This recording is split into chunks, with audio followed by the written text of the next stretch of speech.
సింపుల్గా mutton gravy curry ఎలా చేయాలో చూసేద్దాం ఈరోజు.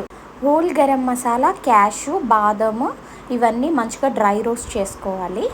బ్రౌన్ ఆనియన్స్ రెడీ చేసుకోవడానికి కొంచెం ఆయిల్ వేసి సన్నగా తరిగి పెట్టిన ఆనియన్స్ కూడా వేసుకోవాలి. ఇలా అయిన తర్వాత హోల్ గరం మసాలాలోకి ట్రాన్స్ఫర్ చేసుకోవాలంతే.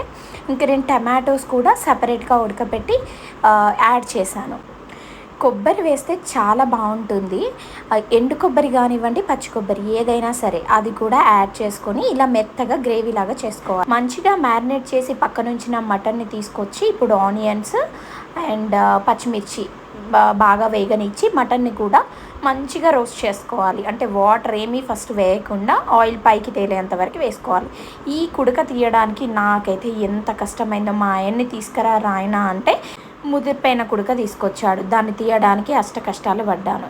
సో మనం పేస్ట్ చేసుకున్నాం కదా, దాన్ని తీసుకొని మటన్లో కొంచెం వేగిన తర్వాత వేసుకోవాలి. చూడండి ఆయిల్ మంచిగా పైకి తేలింది. ఇప్పుడు దీంట్లో వాటర్ వేసుకొని మంచిగా కుక్ చేసుకోవాలంటే ఒక 5-6 విజిల్స్ రానివ్వాలి. ఇంకా మెత్తగా ఉడకాలి మటన్. సో ఆలోపు నేను కొబ్బరిని కొంచెం పక్కన తీసి పెట్టుకున్నాను కొబ్బరి పులావ్ చేయడానికి. చాలా అంటే చాలా మంచి కాంబినేషన్ కదా కొబ్బరి pulao and mutton gravy curry. ఇలా కొబ్బరి పాలైతే రెడీ చేసుకున్నాను మెత్తగా మిక్సీ పట్టి. ఇంకా దాన్ని ఒక స్ట్రైనర్లో కోకోనట్ మిల్క్ అయితే తీసుకున్నాను. ఇంకా కొబ్బరి పులావ్ ఎంత బాగుంటుందో కదా చికెన్కైనా మటన్ గ్రేవీకైనా. అండ్ హెల్త్కి కూడా చాలా మంచిది కదా. సో పులావ్లోకి నేను పుదీనా అండ్ ఆనియన్స్, పచ్చిమిర్చి, హోల్ గరం మసాలా, నెయ్యి అంతే, ఇవి సరిపోతాయి. సో ఆయిల్ కొద్దిగా నెయ్యి వేసుకొని హోల్ గరం మసాలా వేసుకున్నాను.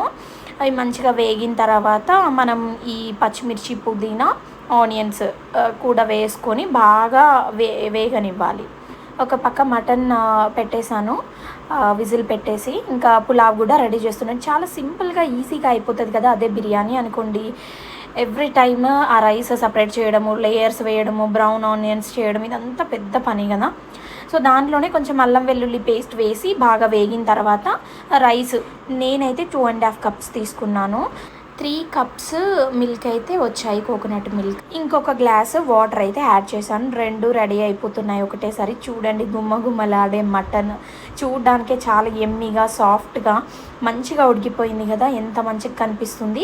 ఇంకా కొద్దిగా దగ్గర పడాలనిపించింది నాకైతే.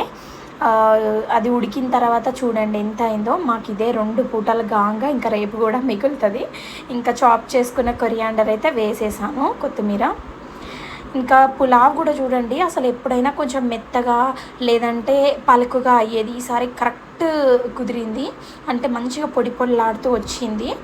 ఇప్పుడు కరెక్ట్ కన్సిస్టెన్సీ వచ్చింది కదా. చూడండి గ్రేవీ. మళ్ళీ ఒకసారి మూత తీసేసి పెట్టాను స్టవ్ మీదే. మంచిగా ఉడికిపోయింది.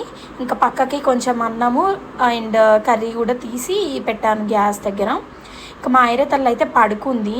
తనకి పొద్దున్నే టిఫిన్ చేయించాను. సో తను లేచే వరకు ఇంకా మాకు ఆకలేస్తుందని చెప్పేసి ఈరోజు అయితే మేము తినేసాము. ఇంకా తప్పలేదు. తను లేచిన తర్వాత సపరేట్గా తినిపిద్దాంలే అని కొబ్బరి పులావ్ అండ్ సలాడ్ మటన్ పెట్టుకొని తిన్నాను. ఆహా ఎంత బాగుంది. ఉన్నాయి, ఒకటి మిస్ అయింది. ఏంటో గెస్ చేయగలరా? అదేనండి థమ్స్ అప్. మా తల్లి లేచింది ఇంకా ఈవినింగ్ 4 o'clockకి. తనకి ఇంకా మొబైల్ పెడితేనే తింటుంది కాబట్టి ఇంకా తప్పదు కదా.